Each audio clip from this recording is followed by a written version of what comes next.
ಎಲ್ಲರಿಗೂ ನಮಸ್ಕಾರ. ನಾನು ನಮ್ಮ ಮನೆಯಲ್ಲಿ ಪುಳಿಯೋಗರೆ ಗೊಜ್ಜನ್ನು ಯಾವ ಥರ ಮಾಡ್ತೀನಿ ಅಂತ ನಿಮ್ಮೆಲ್ಲರಿಗೂ ನಾನು ತೋರಿಸ್ಕೊಡ್ತೀನಿ. ಪುಳಿಯೋಗರೆಗೆ ಮೇನ್ ಬೇಕಾಗಿರೋದೇ ಹುಣಸೆಹಣ್ಣು. ಚೆನ್ನಾಗಿ ತೊಳೆದು ನೆನೆಸಿಕೊಳ್ಳೋಣ. ನಾವು 3 ಥರದ ಮೆಣಸಿನ್ಕಾಯಿಯನ್ನು ಯೂಸ್ ಮಾಡ್ತೀವಿ. ಇದು ಬ್ಯಾಡಿಗೆ ಮೆಣಸಿನ್ಕಾಯಿ, ಇದು ಬಂದು ಗುಂಟೂರು ಮೆಣಸಿನ್ಕಾಯಿ, ಇದು ಬಂದು ಸಣ್ಣ ಮೆಣಸಿನ್ಕಾಯಿ. ಮೊದಲನೆಯದಾಗಿ ಬಿಳಿ ಎಳ್ಳನ್ನು ಒಂದು ಹದವಾಗಿ ಕಮ್ಮಿ ಉರಿಯಲ್ಲಿ ಹುರ್ಕೊಂಡು ಬಾಣಲೆಗೆ ಹಾಕ್ಕೊಳ್ಳೋಣ. ನೆಕ್ಸ್ಟ್ ಕಡಲೆಬೇಳೆ ಹಾಕ್ಕೊಂಡು ಬ್ರೌನ್ ಆಗೋವರೆಗೂ ಹುರ್ಕೊಂಡು ಬಾಣಲಿಗೆ ಹಾಕ್ಕೊಳ್ಳೋಣ. ಈಗ ಉದ್ದಿನಬೇಳೆ, ಈಗ ಕಡಲೆಬೀಜ, ಈಗ ಮೆಂತ್ಯ ಹಾಕ್ಕೊಳ್ಳೋಣ. ಈಗ ಜೀರಿಗೆ,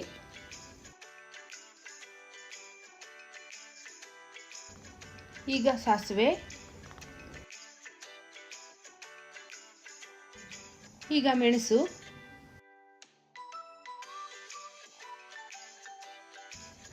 ಈಗ 1 ಹಿಡಿ ಆಗುವಷ್ಟು ಧನಿಯಾ,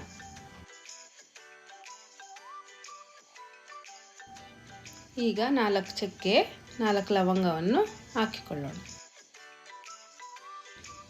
ಈಗ ಗಸಗಸೆ,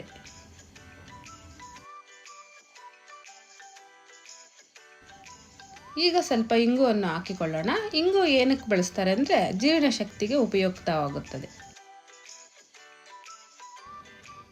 ಈಗ ಸೈಡಲ್ಲಿ ಇಟ್ಕೊಂಡಿರೋಂಥ ಮೆಣಸಿನ್ಕಾಯಿಗಳು ಒಂದೊಂದಾಗಿ ಹುರ್ಕೊಳ್ಳೋಣ. ಮೊದಲನೇದಾಗಿ ಬ್ಯಾಡಗಿ ಮೆಣಸಿನ್ಕಾಯಿ, ನೆಕ್ಸ್ಟ್ ಗುಂಟೂರು ಮೆಣಸಿನ್ಕಾಯಿ,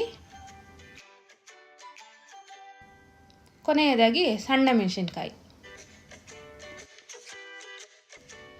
ಈಗ ನಾವು ಹುರ್ಕೊಂಡಿರೋ ಎಲ್ಲ ಪದಾರ್ಥಗಳನ್ನು ಚೆನ್ನಾಗಿ ಮಿಕ್ಸ್ ಮಾಡಿ 5 ನಿಮಿಷ ಬಿಸಿಲಲ್ಲಿ ಇಡೋಣ. ಈಗ ಹುರ್ಕೊಂಡಿರೋ ಪದಾರ್ಥಗಳನ್ನು ಬಿಸಿಲಲ್ಲಿಟ್ಟು ಗ್ಯಾಪಲ್ಲಿ ಬೆಲ್ಲವನ್ನು ಕುಟ್ಟಿಕೊಳ್ಳೋಣ. ಈಗ ನೆನೆಸಿಟ್ಟಿಕೊಂಡಂಥ ಹುಣಸೆಹಣ್ಣನ್ನು ಚೆನ್ನಾಗಿ ಕಿವುಚಿಕೊಂಡು ಶೋಧಿಸಿಕೊಳ್ಳೋಣ. ಈಗ ಶೋಧಿಸಿಕೊಂಡ ಹುಣಸೆಹಣ್ಣು ರಸದೊಳಕ್ಕೆ ಕುಟ್ಟಿಕೊಂಡಿರುವ ಬೆಲ್ಲವನ್ನು ಹಾಕಿ 10 ನಿಮಿಷ ಕುದಿಸೋಣ. ಈಗ ಬಿಸಿಲಲ್ಲಿಟ್ಟಿರುವಂತಹ ಪದಾರ್ಥಗಳನ್ನು ತಂದು ಮಿಕ್ಸಿಗೆ ಹಾಕ್ಕೊಂಡು ಪುಡಿ ಮಾಡಿಕೊಳ್ಳೋಣ. ಈಗ ಅರ್ಧ ಪುಳಿಯೋಗರೆ ಪುಡಿ ರೆಡಿಯಾಗಿದೆ. ಇವಾಗ ಸ್ಟವ್ ಮೇಲೆ ಇಟ್ಕೊಂಡಿರೋವಂಥ ಹುಣಸೆಹಣ್ಣು ರಸ, ಬೆಲ್ಲ ಚೆನ್ನಾಗಿ ಕುದೀತಾ ಇದೆ. ಈಗ ಫೈನಲ್ ಟಚ್ ಕೊಡೋದಕ್ಕೆ ಬಾಣಲೆಯಲ್ಲಿ ಎಣ್ಣೆ ಹಾಕಿ ಸ್ವಲ್ಪ ಸಾಸಿವೆ ಹಾಕಿ ಚಿಟಪಟ ಅಂದಮೇಲೆ ಸ್ವಲ್ಪ ಕಡಲೆಬೇಳೆ ಹಾಕಿ, ನಂತರ ಸ್ವಲ್ಪ ಉದ್ದಿನಬೇಳೆ ಹಾಕಿ, ನಂತರ ಕಡಲೆ ಬೀಜವನ್ನು ಹಾಕಿ ಚೆನ್ನಾಗಿ ಗೋಳಿಸ್ಕೊಳ್ಳೋಣ.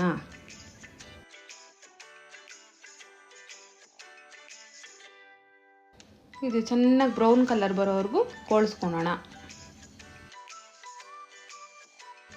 ಮತ್ತು ಅದೇ ಬಾಣಲಿಗೆ ಸ್ವಲ್ಪ ಹಸಿ ಕರಿಬೇವಿನ ಸೊಪ್ಪು, ಬ್ಯಾಡಗೆ ಮೆಣಸಿನ್ಕಾಯಿಗಳನ್ನು 4-5 ಹಾಕ್ಕೊಂಡು ಫ್ರೈ ಮಾಡ್ಕೊಳ್ಳೋಣ.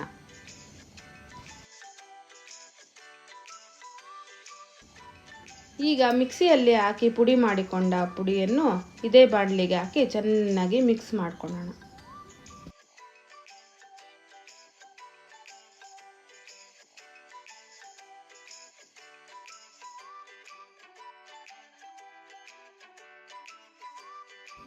ಈಗ 1 ಚಿಟಿಕೆ ಅರಿಶಿನ,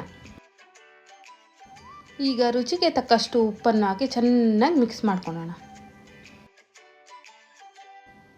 ಕೊನೆಯದಾಗಿ ಈಗ ಚೆನ್ನಾಗಿ ಕುದಿಸಿರುವಂಥ ಹುಣಸೆಹಣ್ಣು ರಸವನ್ನು ಬಾಣಲೆಗೆ ಹಾಕ್ಕೊಳ್ಳೋಣ.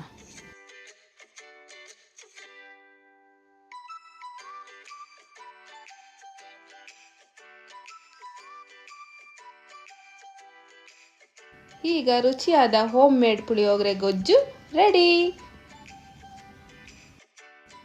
ಕೊನೆಯದಾಗಿ ರುಚಿಗೋಸ್ಕರ ಒಣಗಿದ ಕೊಬ್ಬರಿಯನ್ನು ಮೇಲೆ ಉದುರಿಸ್ಕೊಳ್ಳೋಣ.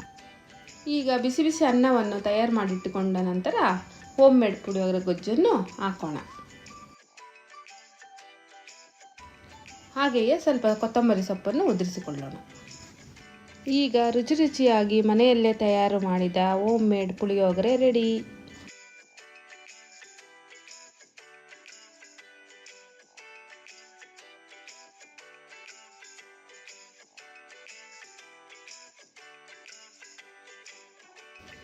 ಅಷ್ಟೊಂದು ಗೊಜ್ಜು ಏನು ಮಾಡಿದ್ರೆ ಅಂತ ಯೋಚನೆ ಮಾಡ್ತಾಯಿದ್ದೀರಾ? ಇನ್ನು ಮಿಕ್ಕಿರೋ ಗೊಜ್ಜನ್ನ ಒಂದು ಬಾಕ್ಸಲ್ಲಿ ಹಾಕಿ ಫ್ರಿಜ್ಜಲ್ಲಿ ಇಟ್ಕೋಬೋದು. ಮತ್ತೆ ಪುಳಿಯೋಗರೆ ತಿನ್ನಬೇಕು ಅನಿಸಿದಾಗ ಈ ಗೊಜ್ಜಿಗೆ ಎಕ್ಸ್ಟ್ರಾ ಸ್ವಲ್ಪ ಒಗ್ಗರಣೆ ಹಾಕ್ಕೊಂಡು ಯಾವಾಗ ಬೇಕಾದರೂ ಹೋಮ್ ಮೇಡ್ ಪುಳಿಯೋಗರೆ ಸವಿಯಲು ಸಿದ್ಧ.